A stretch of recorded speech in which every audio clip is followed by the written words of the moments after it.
Welcome back to the Neuroscience Meets Social and Emotional Learning podcast for episode number 155.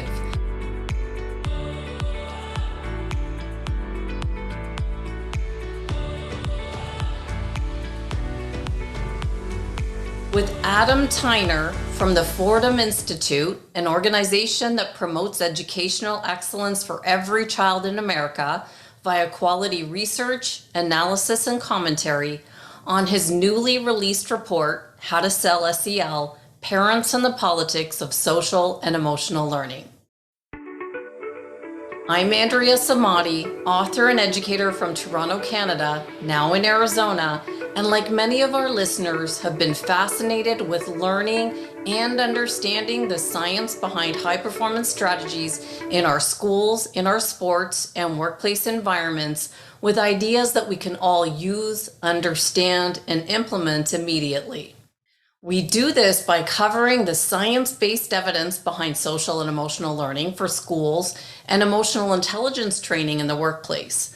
Our podcast provides tools, resources, and ideas for parents, teachers, and employees to improve well-being, achievement, and productivity using simple neuroscience as it relates to our cognitive, the skills our brain uses to think, read, remember, and pay attention, and then our social and interpersonal relationships with ourselves and others, and emotional learning where we recognize and manage our emotions, demonstrate empathy, and cope with frustration and stress. This past week, as I was researching and learning new ideas for upcoming episodes, I saw a notification come through my phone from Twitter that caught my attention.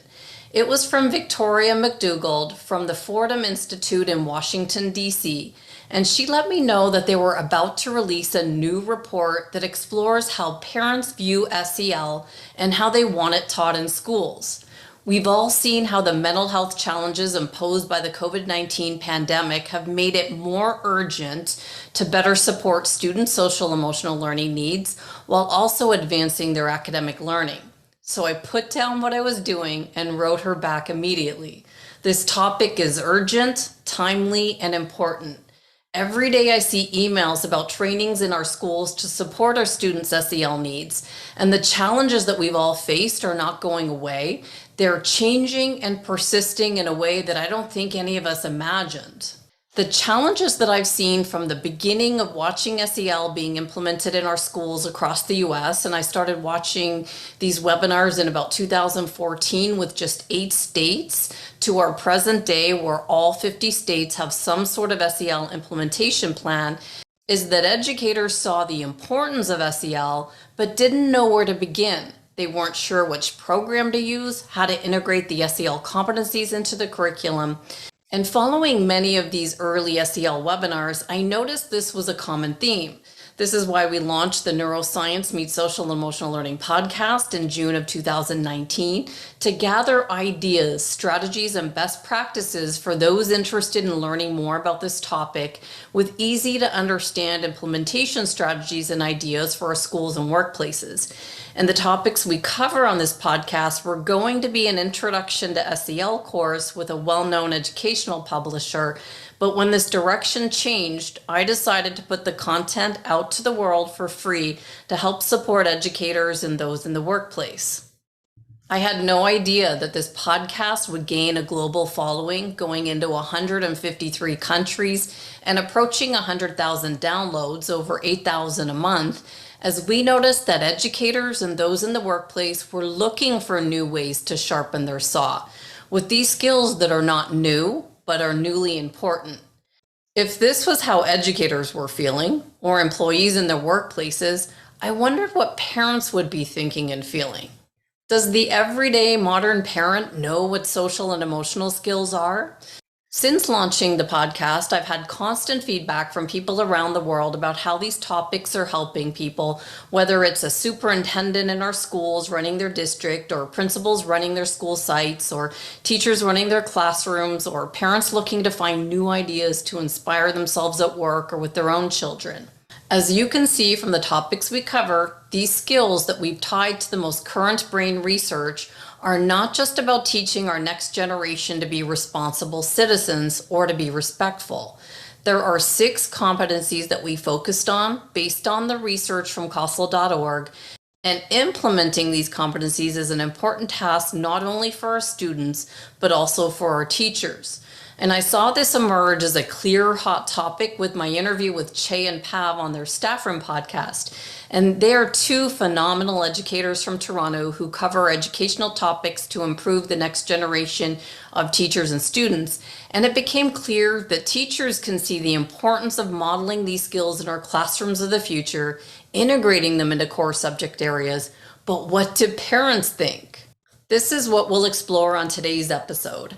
I looked closer at Victoria's message to me on Twitter, and she reminded me that as we enter another pandemic year, the results of this first of its kind survey will help educators, policymakers, and philanthropists gain stronger parental support and better help students navigate this exceptionally challenging time.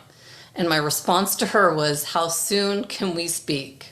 The report, written by Adam Tyner, and the foreword and executive summary by Amber Northern and Michael J. Petrel show 5 key findings that we'll dive deep into with our questions, starting with the premise that America's hard-nosed focus on academic achievement in recent decades has not improved schools nearly enough, and that the Common Core wars taught us that mishandling communication about education reforms can derail good intentions. So the Fordham Institute partnered with YouGov, a global public opinion firm, to develop a nationally representative survey of 2,000 parents to gain greater clarity on what parents of K-12 students think about SEL, how they understand it, whether they see it as more help or hindrance, and whether they have concerns about its implementation. Since there's a political angle to this report, I wanted to mention that I'm a new US citizen as of September 2018, and I've only voted once. I was born in Great Britain, grew up in Toronto, Canada, and moved to Arizona, USA just a few months before 9/11, 2001, with a vision to make an impact with education after the Columbine tragedy, with SEL skills as my motivator. I'm really interested to dive deep with the report author, data analyst, and project manager, Adam Tyner, on the results and findings to see if we can bring more clarity for educators and parents on the future of SEL in our schools and demystify these social and emotional skills that I've dedicated my life's work towards, with the hopes that some change occurs in our schools and communities of the future. Let's meet Adam Tyner. Welcome, Adam Tyner. Thank you so much for meeting with me so quickly after the release of this report. I'm sure that you recognize that I see how important and timely this topic is. Yeah, thanks for having me, Andrea. Absolutely. Well, Adam, before we get to the questions and the top findings of your report, I've got to ask you, how was your honeymoon? Because I know you've just returned, and congratulations on this new milestone in your life. Life isn't all about work, or we would all burn out fast. So how was it? It was great. Yeah, thanks. We got back a few days ago, and I think we got married actually in February, but it wasn't really a good time to be taking a long honeymoon at that point because of the pandemic and everything. And I think we maybe made it just in time here before we maybe are all going to shut down again. But no, we had a great time. Thanks. Awesome. Well, I had to ask. So let's get to work and dive into your findings on your How to Sell SEL report that I've been reading this weekend, haven't been able to put down. It's making the wheels turn for me. What I wanted to do on this podcast, Adam, was to go through each of the 5 key findings and discuss each one, perhaps to bring more clarity around each of the areas that you've uncovered as important for parents of K-12 students. How does that sound? Sounds great. Perfect. Okay, so for finding number 1, you found that there's a broad support among parents teaching SEL related skills in schools, although the term social and emotional learning is relatively unpopular. So I looked at figure 1, and I'm putting this in the show notes, and it will be in the video of us talking here so people can have a look at the results. But what I wondered was, are parents clear about what social and emotional skills really are? Well, so we did this survey at my colleagues and I did this survey at my colleagues and I at the Thomas Fordham Institute teamed up with YouGov, the international polling firm, to do this survey of 2,000 parents of K through 12 students, kindergarten through grade 12 students, in order to really answer the question that you were asking, like, what do parents know and think about social emotional learning and related topics? And the truth is that this is a buzzword, this is a thing that's been coming around a lot for the last few years, especially in the last 5 years or so. This is something that's gained a lot of momentum. And we don't really have a ton of information about how parents view the topic and, what kind of opinions they have about different dimensions of social emotional learning, or about concerns they have about the way it might be implemented in schools, or whether they see kind of trade-offs between social emotional learning and more traditional academic learning. It was just something that there wasn't a whole lot of information about. And so we commissioned the survey and conducted this survey on a large group of nationally representative group of parents, exactly to answer those kinds of questions.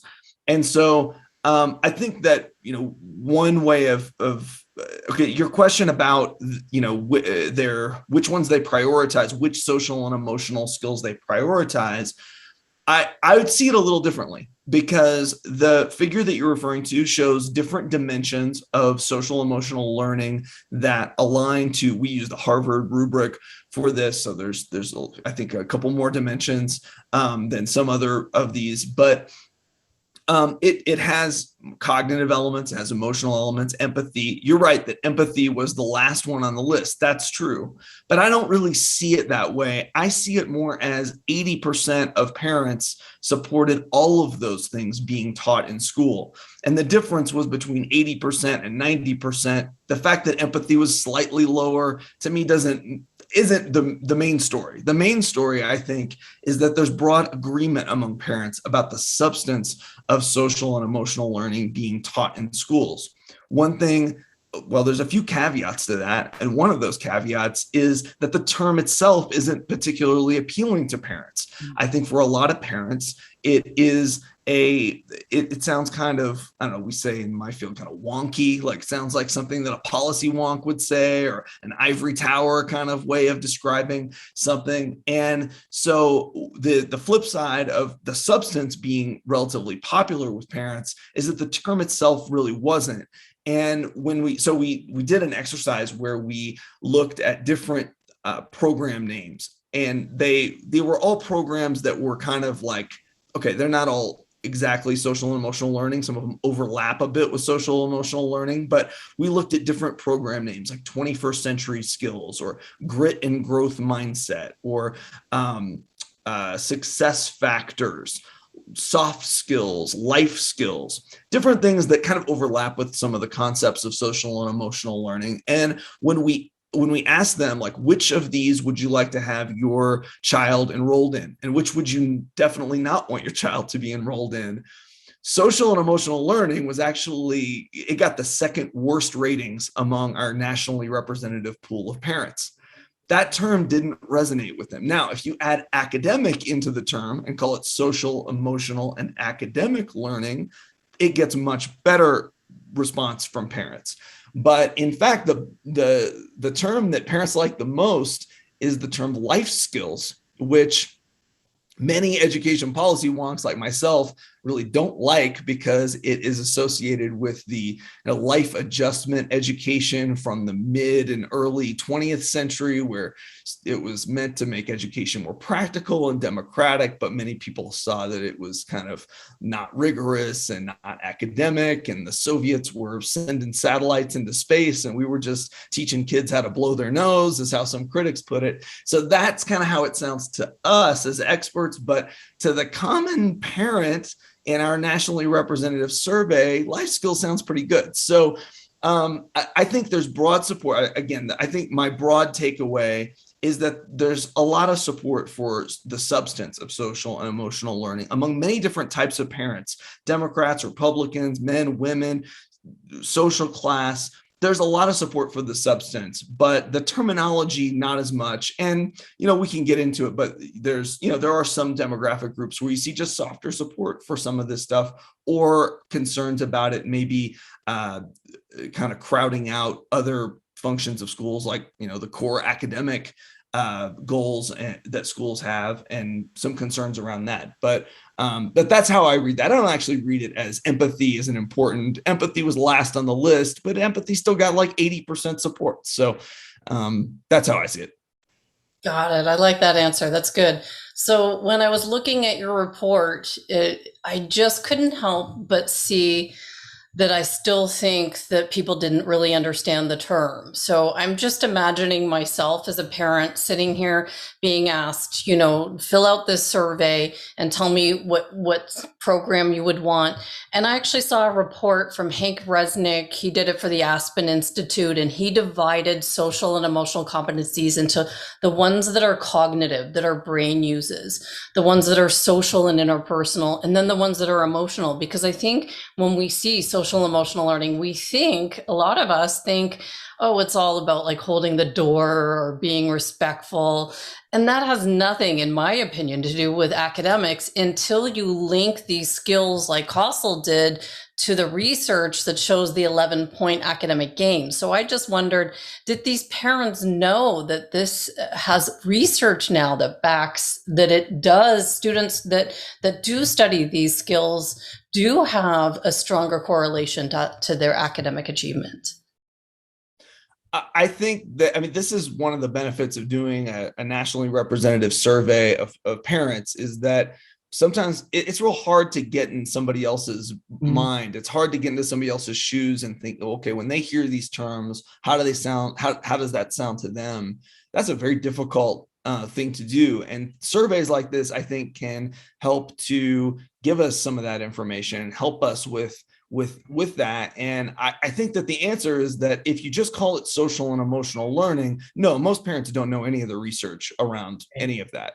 And so instead, I tend to think that the research sometimes can be a little superfluous, because the core ideas behind social and emotional learning they're not something that science discovered 5 years ago or 10 years ago or 20 years ago. Most of us know, whether you're educated or not, whether you know what the term social emotional learning means or not, you know that you're probably not going to do well in school or work, or maybe even in life, if you don't stick to stuff, if you don't have motivation, if you don't know how to cooperate and work with other people, you're going to have difficulties. And so I guess I think that some of the buzz around social emotional learning and the term can almost be a little bit harmful to the cause, because you're making it kind of sound like something that somebody just figured out, when, many of the ideas behind social emotional learning are probably ideas that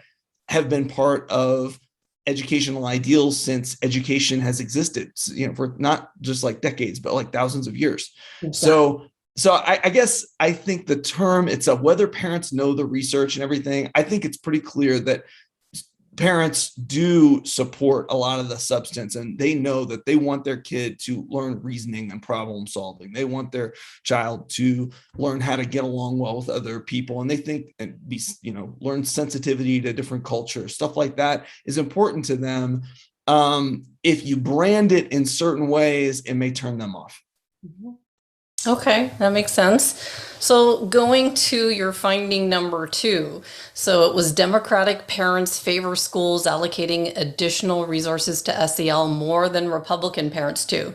So in the backstory, I explain that I'm a new U.S. citizen as of 2018. So I don't look at topics like this and with a political lens. This was a new thing for me to do. So when I was looking at this, I was thinking, well, I saw a discrepancy. So the biggest jump was the 89% of Democrats versus 75% of Republicans. Students' social and emotional needs must be met in order for them to reach their full academic potential.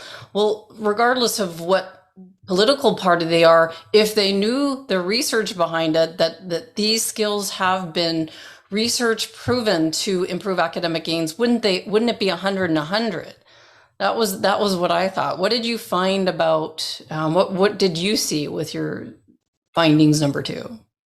Well, so we went into this asking, like I said, lots of different questions around these topics. And the entire report is available at fordhaminstitute.org. You can look at the entire report. We did it this time through an interactive website rather than just doing it in a PDF. So it'd be easy if you're on your iPad or on your phone and you want to check it out. You can just look at sel.fordhaminstitute.org, or you can just Google Fordham Institute. It'll be the first thing that comes up, the Thomas B. Fordham Institute, and look at the report for yourself. But when we looked and we asked all of these questions, and we had a lot of information about these parents, because our partner YouGov has really strong information about who they voted for and their gender and their religiosity, and we've got like 5 different ways that their religion is coded and 5 different ways their politics are coded and all this stuff. We have lots of different ways of looking at these, kind of slicing and dicing the data. And what we found was that the factor that was the most predictive of parents' opinions about SEL in the survey was their partisanship, whether they were a Democrat or Republican. And I say that was the strongest predictor because it was the strongest predictor overall. There were a few questions where that wasn't the case, but for, I think, about half of the questions on the survey, that was the best predictor. And so, part of that, I think, is due to just political polarization in the United States. Politics is beginning to kind of subsume many other identities that used to be more salient. Regional identities and racial identities and even religious identities are just less salient to people than their political identities these days. For better or worse, many people see this as a pretty negative thing.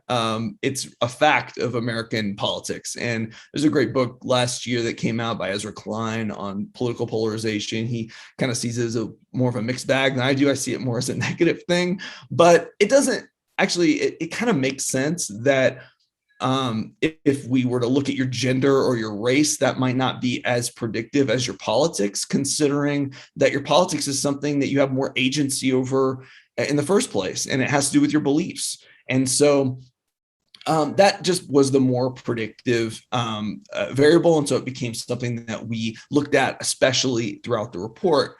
What we found was that Republicans generally support social and emotional learning in schools. They generally do, but their support is softer than the support for that Democrats have. So the one that you gave as an example is a pretty good one, because in the example that you gave, it was 90% and 75%, something like that, who said that students need to meet, they need to have their social and emotional needs met in order to succeed at school.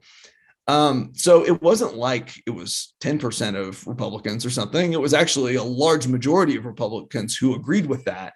It just wasn't quite as important to them as it was for the Democrats, who it was more like 90% when you're coming close to unanimity at 90%. So I think, there's probably a few different reasons for that.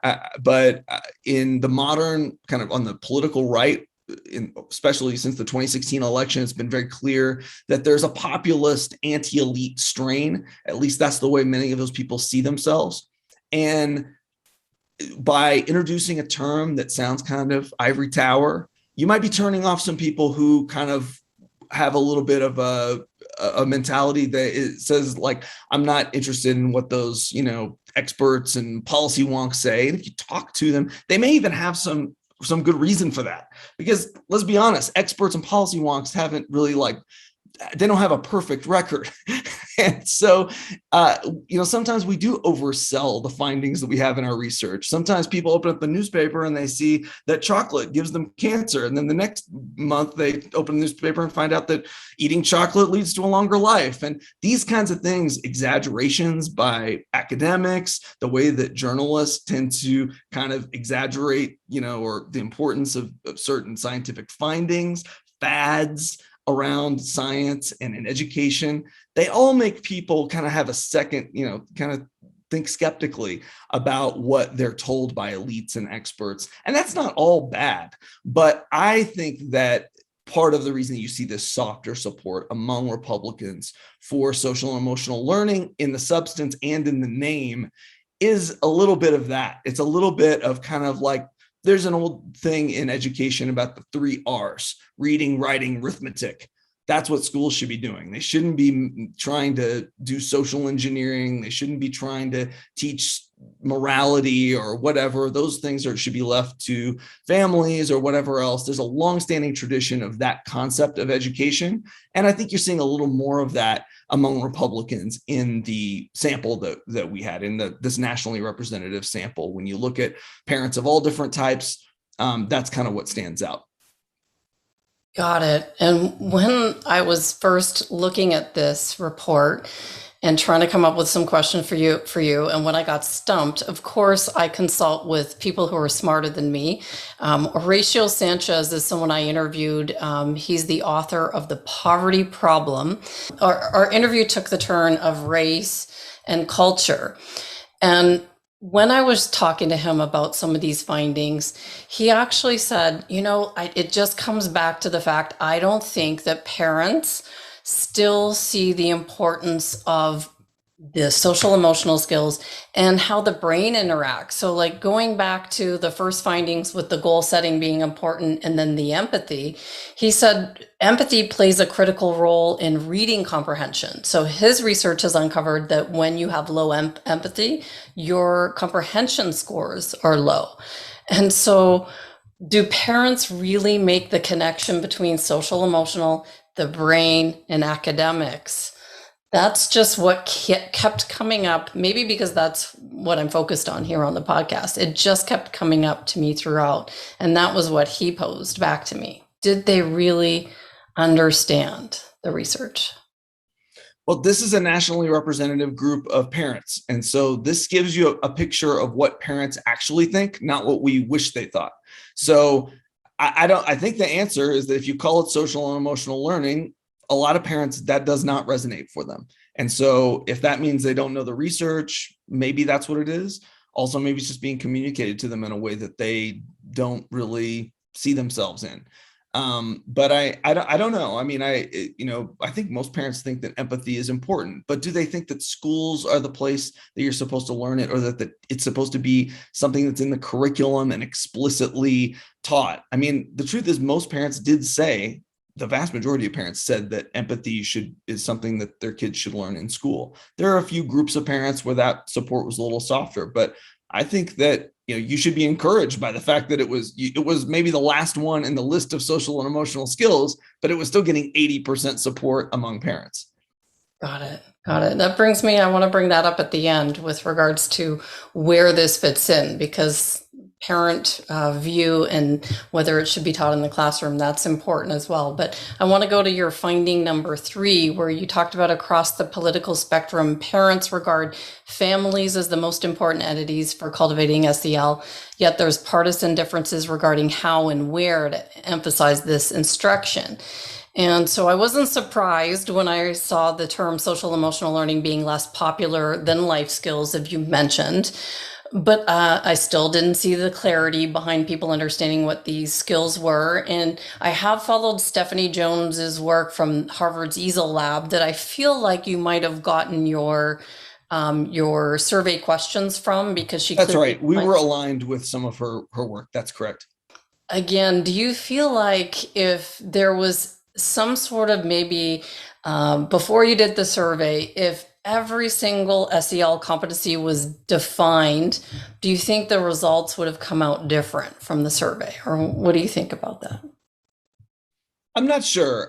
I think that we had to thread the needle between making sure that the parents who did the survey, and again, these are not expert parents, these are regular parents, and that making sure that they were given definitions where that was helpful, so that we weren't just giving them some term and then just only getting their impression of the words in that term, but not defining it, where that would have been misleading. but also not trying to lead them, because our job is not to tell them what to think. Our job is to find with a survey. Now, I work for a think tank. Sometimes we are doing papers trying to change people's minds about things. But when we do a survey, we want it to reflect what that population thinks so that we can understand their perspectives and see where there may be gaps in the way that elites talk about something and regular people talk about it, or whatever else. So I think that, we did our best to thread that needle, to define things where it was helpful and to leave things undefined if we wanted to just kind of get their impression of a term, which is what we did in that one where we were talking about life skills and social emotional learning and stuff. We left them undefined in that case, although we had defined social emotional learning earlier for them in the survey. But you also have to worry about exhaustion when you're doing a survey. I know this is kind of the technical stuff that no one wants to think about when they're thinking about survey results, but the more stuff you start asking people, the more stuff you ask them to read, that can actually create problems in your survey by making them kind of not really want to read all of it and maybe kind of skip through or not read it very closely, or some people read it and some people don't. So you have to be real careful. And that's why we worked with YouGov to construct this survey instrument that we thought would be valid and reliable to the best of our ability. And so the short answer is we defined it in some places, we didn't define it in other places, but we thought it was very important to give people the information that was going to solicit their actual opinions and not to try to put words in their mouth or try to lead them in a certain direction. That makes sense. So finding number 4. So parents were split regarding the extent to which schools should focus on SEL, which I think is an important topic here, because I've heard about it for the whole time that I've been involved in this. Back when I was a teacher in the late 90s, these were not skills that were thought to be important in our schools. They were called soft skills. Mm-hmm. And then over the years, I've watched COSL go from 8 states in the US that were implementing to now all 50. And I'm also a parent of 2 beautiful girls that I want to raise with these SEL skills. And when they're younger and they listen, they were setting goals every summer. I had chart paper up on their walls and they set their academic and sports goals and fun things that they wanted to do. But the minute they hit a certain age, they roll their eye at me when I start trying to implement these. So for the ones that said, I think they need to be taught at home because we're taking up too much time. What do you think? Do you think they've actually tried to implement some of this stuff with them, or what did you find? I think so. I think every parent does some of this stuff with their kids. It would be almost impossible to be a parent and not do some of this stuff. One thing that we found in the survey that was really a place of agreement across types of parents was that parents overwhelmingly view social and emotional learning as being most centralized in the family. That the parents, when you ask them who's most responsible for social and emotional learning, they say parents, other family members, the child, him or herself, and then a distant fourth is teachers. And then we start getting into other school actors, faith communities, stuff like that. But the top 3 are right there in the family. And that's true whether you're Democrat or Republican or whatever. Parents see the family as the place that is most responsible for social and emotional learning. So that doesn't mean schools don't have a role. Doesn't mean that schools don't have a very crucial role. If the families are falling down on the job, if the family is instilling bad values or bad habits in the, or just kind of not instilling much at all, then the schools may actually, need to step in even more. But the family is, everyone agreed. I should say like 90% of people said parents that are most responsible for this. So that makes me think that, to your question, they are doing this stuff. It was parents who filled this out, and they said they themselves were the ones most responsible for cultivating this stuff. And the survey was mostly about the implementation of SEL in schools. We're an education policy think tank. We're thinking about education policy. But one of the things we find is that this is something that families really have a central role to play, one that's probably more important than the one that the schools play. However greatly important it is that teachers and administrators are thinking about this stuff, it's something that families have to cultivate as well. And so, yeah, from the results of the survey, I think it's pretty clear that parents see this as one of their most important responsibilities, and that they are doing stuff related to this. Some of them think it's more their role and maybe the school should kind of stay out of it. I think there's a few people who think that, although, like I said, that's a minority view among even the subgroups that are most skeptical of SEL. Got it. So when I was looking at that question, I was thinking of it from the point of view of an educational publisher, because I spent 6 years with Pearson Education. And so I see the idea of it being taught in the home, because I'm a parent and I've been trying to do this with my kids. And then I see it in our schools, and then, the argument that there's not enough time is taking away from the academics. And then I also see it from the side of the person that's creating the curriculum for our students. And where I've always seen, and I've always tried to put this into the products that we were selling when I was at Pearson. I was always on the product development team saying, we need to have these skills implemented in the curriculum. And people would roll their eyes and say, well, what's she talking about now? Because at the time that I was in Pearson, these skills were not in the schools. This was before COSL created their 5 competencies. And I was a little bit ahead of the game with what I saw. So what I see still is a math sheet with a breakout box with like a growth mindset box that would say, you don't have the problem yet, keep trying, like something like that would give the student. So that's where I see that someone that wouldn't know, a parent that's sitting at home thinks, I need to just be the one doing all the work. I feel like all of us can do a little bit more. We could all work together. Parents, publishers, teachers, community, sports. It's all got to be a common language. What do you think about that? Well, I don't know that we always have to have a common language, because I think SEL, you were kind of saying that the definition we used was a little broader than one of the other definitions you like better. So SEL has some very specific definitions associated with it. When you talk to some experts in this, they'll say, it's these specific, skills that are aligned to these practices. And so that's fine. But if parents are an important constituency here, then we have to be able to talk about it in a way that regular people can talk about it too. And so that means that maybe we don't always have to have the same language. Maybe if we're talking about something, life skills has a very different connotation to me. If you were to bring up life skills, I might, kind of push back on it. But if we were both kind of agreeing about something or an SEL that we wanted to do, we might, if we were going to talk to parents about it, we might want to lead with another term or make sure that we're very concrete about what we mean and are talking about the specific practices. And well, what does this mean? Well, this means making sure that your child knows that just because they did bad on their math test doesn't mean they're bad at math, that if they work harder, they might get better at math, and that their ability is actually changeable, right? So that's something that is important for them to know. And if you explain it in a concrete way, they might latch onto it. If you use a kind of more abstract terminology or try to, kind of use these ivory tower like terms, it might not appeal to them as much. So I think that how we do this, to the extent that we need to involve families, which seems like it's to a pretty large extent, we need to involve families in this, and other people like youth leaders in the community and other community organizations. Coaches are often I think the intuition for a lot of people is that coaches are the ones that taught them a lot of these skills by teaching them to keep trying, and they'd make the team eventually if they kept practicing every day and stuff like that. They're a part of this conversation too. We need to have a broader and more kind of lay friendly language, maybe. Got it.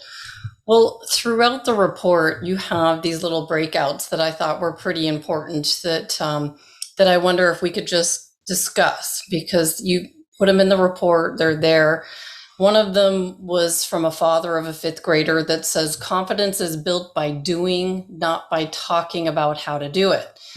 Now, I hear about this all the time. How do you teach these skills in the classroom? What do you think about what that father was talking about? So in the survey, again, it's a nationally representative survey. We have people from all walks of life. parents, I should say, parents of all walks of life who have students in the K-12 system. And in that survey, we gave them a couple of opportunities to give their opinions in their own words. If we'd had them kind of, clicking buttons and, do you like this better than that? And doing a lot of those kind of exercises that were framed for them, but we wanted to give them an opportunity to speak in their own words. And so there were a couple of opportunities for them in that survey. And many parents took us up on that and gave us their raw opinions about it. And those opinions were all over the place. There were people who believed that social emotional learning was the most important thing in the world. And they, just talked about, connected it to academics, connected it to racial injustice, connected it to a lot of other problems that they saw. And then we had some people who thought that the whole thing was BS and said that directly in their comments, and thought, that it was a socialist conspiracy, and that there were people who had all kinds of different views. Of course, most of the views were somewhere in between those extremes. But when you survey 2,000 parents of all walks of life, you get all kinds of different responses. And so we included some perspectives throughout the report. We selected some quotes from some of them that we thought gave a little bit of the texture of some of those. We didn't necessarily use the most extreme ones because some of those maybe were unprintable anyway, but we did want to give some of that texture and show the voices of those, give an opportunity or give a venue for those raw voices.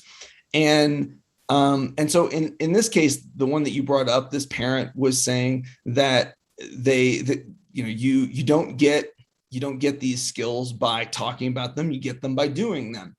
And you're saying that you see the value in talking about them before you do them. And I can honestly see both sides of this. I think that my personal opinion on this is that talking about them some is good. I did that in my family. We talked about it some, but I also think that we shouldn't ignore the way that social and emotional learning can happen implicitly or indirectly, because for a student to learn self-confidence, for example, and this is a good example for what this gentleman brought up, self-confidence you don't get by talking about self-confidence, I don't think. I mean, that's something we've tried in the US for a long time. Self-esteem movement, give everybody a trophy, give everybody a gold star, tell everybody they're doing great.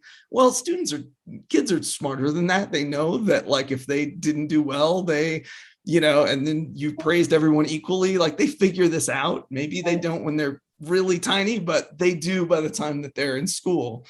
And so what he was saying was, like, if you for some of these things like self-esteem, I think it's true. You have to face some barriers and overcome them, and then say, hey, I actually could do it when I put my mind to it, when I put effort to it. I was able to actually change my circumstances.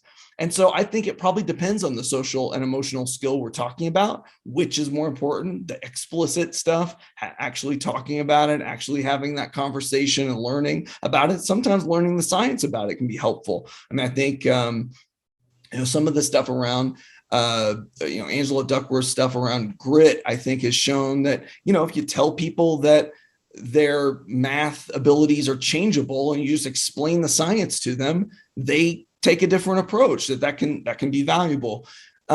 So I think there's probably a place for that explicit stuff, but then there's probably going to be places where just holding students accountable, getting them to realize that there's consequences to their actions, both good and bad, that's the real world. And that, if they work hard, that they're going to do better. And if they slack off or distract the rest of the class, that's going to be met with negative consequences. That can also be a form of social and emotional learning. It's not what most people mean by social and emotional learning, but it's definitely social and emotional learning in the, by the literal sense, because you're learning the rules of the little society that you're living in. Like, I can't break these rules without consequences, or that if I put effort in, I'm going to see a positive outcome.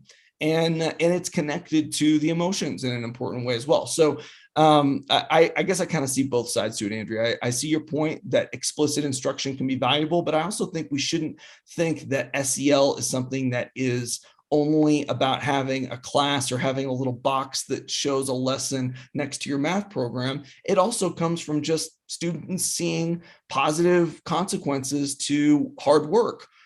We have research, we've done some of this research at the Fordham Institute. There's a growing body of evidence that shows that when students have teachers who hold them to higher standards, that is, that they are harder graders, that they give more students C's and worse grades, and give lower grades for the same level of performance, that students learn more from those teachers who hold them to a higher standard and were tougher graders. When students think, I might get a C in this class, they study more and they end up learning more. There's a growing body of evidence of that. I think that's a form of social and emotional learning, although it's not in the Casel wheel, I don't think. But it definitely needs to, I think this implicit stuff and modeling good behavior, modeling common decency and common sense for students, learning through literature.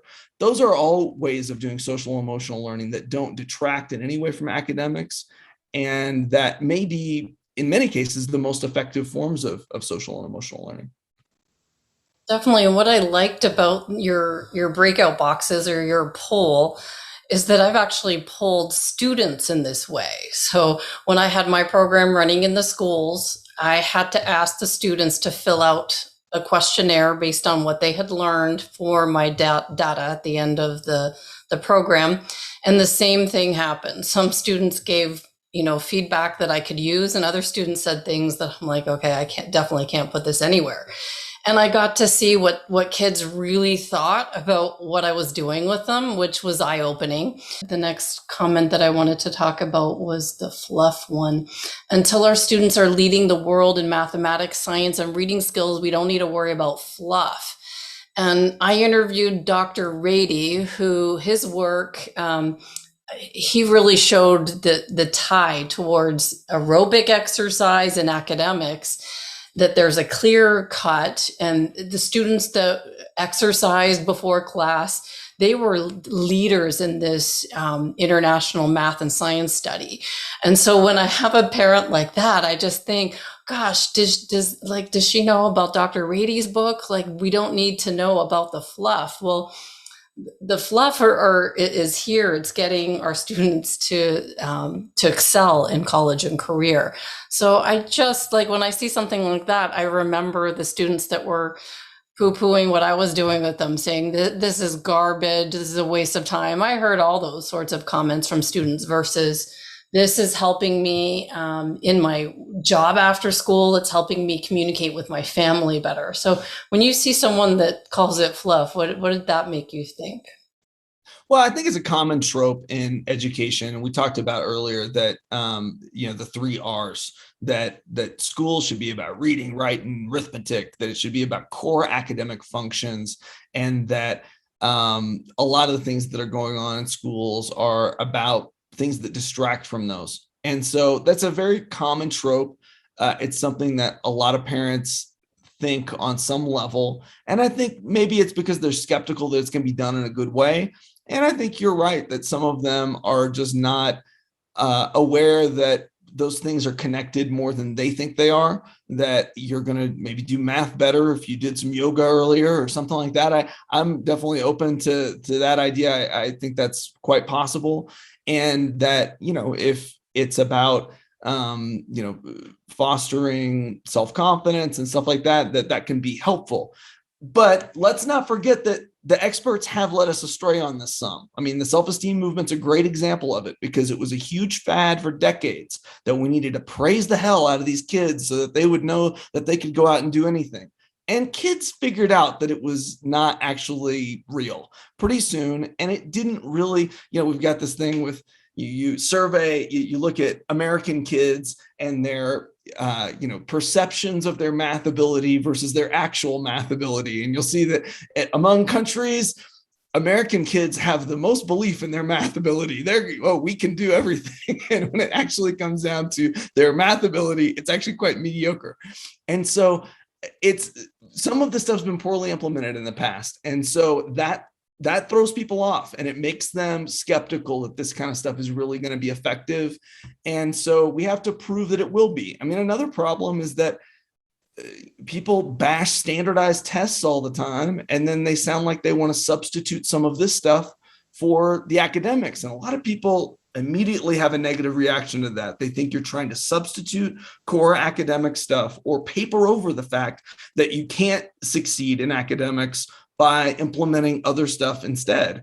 And that's not totally crazy. I mean, like, that's not that's not my perspective exactly, but I understand the concern that this stuff could detract from the core academic functions of schools if it's not done well. And a lot of people think that the schools won't do it well because they have a low opinion about the schools in general. So, and not all of that is completely unearned. So I think there's room for, listening to those voices. I think it's important to kind of hold ourselves accountable for this stuff, and to see that if we're really going to make a difference to these kids, that we have to be able to engage parents who are skeptics, and we have to prove to them that we can do this well. And it's not just about showing them a scientific study, it's about showing them how it works for their kid. And I think that, that will be more effective in SEL if we do that better. Definitely. And I know we're kind of coming close to the end here, but I do want to put one last one in. Do we have time to add one more of the little quotes in before we kind of wrap this up? I've got time. Okay, perfect. The last one that I wanted to focus on was that teachers aren't therapists. Schools need more therapists and social workers. And I just see the shift between, when I was a teacher, what the focus was all on the curriculum, and then how schools now have to become more trauma informed. We've got Dr. Bruce Perry coming up on the podcast in October. He wrote the book, What Happened to You with Oprah, that really helps any person, any educator, any parent understand that we've got to understand that our kids have experiences in life that make them act out in the classroom. And I had a classroom of behavioral students and couldn't handle them. That's why I quit. I burned out very quickly because I wasn't, Teachers College didn't train me in this. So what do you think about that? How there's a shift now towards being more trauma informed, especially after the pandemic? I think it's so hard because it's so obviously needed. The pandemic, these social and emotional needs of students are obviously have to be addressed. And it's also at the same time so difficult because we're asking teachers already to do so much. And we know there's a robust literature that what makes teachers really effective at getting students to learn their academics is that the teachers are observing other teachers do their job, taking notes, having other teachers observe them, give them criticism, and knowing their subject really well, inside and out. If they're a history teacher, that they're up on the literature, that they're reading books about history. Those are the things that make teachers really great at getting academic results. But if we put them in PD to do all of these things that are really something that is maybe more applicable to a social worker or to a counselor or to a clergy person or something else, they only have so many hours in the day. They only have so many PD sessions a year. And so that's going to detract from their ability to do their core academic function. And so I wish I could say I didn't think there was any trade-off there, but I do think that it's hard to know what we're asking teachers to do because they're being asked to do a lot. And they're already overworked and underpaid, and we're already having trouble getting the academic results that we want. And the more that we ask them to do in terms of trauma informed and learning about these different studies and everything, it's a legitimate concern that could distract them from their core academic mission. And so I actually just think it's a difficult question. I would never prescribe that I think that teachers shouldn't do some of that stuff, because I think that it can be very helpful for them connecting with their students in some cases. But I also think it's important that we not ask teachers to do too much. And I think that's what the respondent there was saying, was like, teachers aren't trained to do all of this stuff. They need to be focused on academics. And there's some wisdom there too. So I don't know. Some of these kids need a lot of interventions and need a lot of, if they're not getting it in their family and they're not in a supportive environment already, they may need a lot more than what a teacher who has hundreds of students and is, or 100 students or something, and is trying to get them to learn algebra can really provide. And I think we need to think about how we can make sure that communities are providing the support for them in a way that is giving more support to their academics and freeing up space for them to do that, having a safe place to study, having a safe place to talk about their problems, but is supportive of their academics and not kind of crowding it out. Mm-hmm. Adam, what would be your final thoughts? What do you want to leave people about this report after you've written it? You've been immersed in the research. I thought it was very well done. Of course, I had so many questions and I could keep asking you questions, but what do you want to leave people with about the report? Well, I mean, so the report in its entirety is available on fordhaminstitute.org. We have 5 key findings, 4 recommendations. There's a lot of stuff in there that we weren't able to cover in this conversation. But I mean, I think that different people are going to have different takeaways depending on their role in all this. Parents are probably going to see this one way. Teachers may see this another way. Administrators, students may see this in a different way. People who are more concerned about, one aspect of this may have one thing that latches onto them. I guess for me, I think one of the takeaways from the report that was so powerful, and we talked about it earlier, was that Democrat or Republican or Black, white, Hispanic, regardless, everybody sees families as the place where social and emotional learning is most located. And so whether you're a parent or whether you're a teacher, you need to make sure that you are looping in families and that you're getting them involved, that this isn't something that is just happening in schools. In fact, schools may not be the most important place for it at all. And so we need to make sure that we're communicating across those different groups. And so that means parents, obviously have a key role. That's what they said. This was mostly their role. And so they're taking that responsibility, but that also means that they need to be in communication with the teachers who have their kids for several hours each day, and that parents and administrators are finding ways to loop in parents to how get them to know some of the research that you were talking about, so that they can understand how best to build that stuff in their students, so they're not, for example, reinforcing bad habits for the students at home, so that they can help to encourage them and to give them the right kinds of accountability at home and incentives at home, that they're letting them know if they get their homework done, that's a good thing, and that they're encouraging them in those ways and holding them accountable if their grades come back bad. So if they're working on the same team, and so the students are working on the same team too, because most students don't want to be bad at this stuff. And so I think just the working across groups like that is probably the thing that we most need to work on.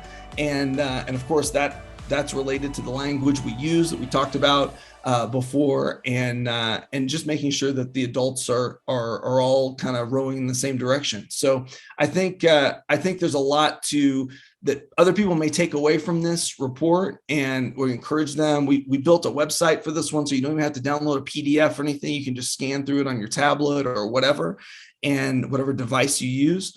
Phone or whatever, and I think others will check it out and probably have their own takeaways. We would encourage them to be in contact with us and tell us what they took away from it.